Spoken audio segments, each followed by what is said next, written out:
Katrín, hvað ertu búin að vera að gera síðustu daga? Þetta byrjaði sem sagt á miðvikudaginn sem var 2 dögum fyrir. Þannig að það kom öllu svolítið óvart. Það var svona off-road þríþraut. Þannig að þurftum að synda 70 metra sjósund, þurftum að hjóla 8 kilometra og svo hlaupa 11 kilometra hjallinn. Og okkur langaði einmitt ekki í fjallahlaup eða 10 kilometra og ég fekk eiginlega bæði. En það gekk bara vel. Og svo fórum við beint í Hindurnabraut. Það er svo sem alveg að fara betur en það var rosalega gaman.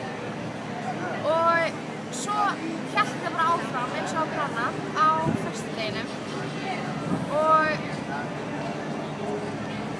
það byrjaði ekki rosalega vel á mér. Það byrjaði bara frekar illa. En ég var eitthvað að ströggla með barnaspöndin. En svo komu hamstöðarbeygir og svona þungur bolti sem að lyfta svona yfir axlina.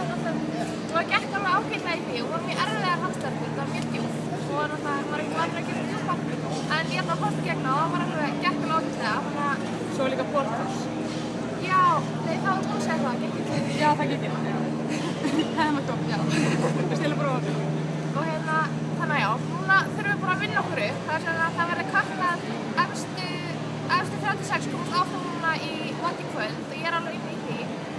Það eru klínlatar eftir og ég er alveg bara mjög vel stemd fyrir það. Hlakka til að gera það. Þannig að ég á alveg vera þar inni og það er að vinna mig upp núna í topp 24 til þess að komast áfram á sunnudaginn. Við erum ekki að fara í stúkuna.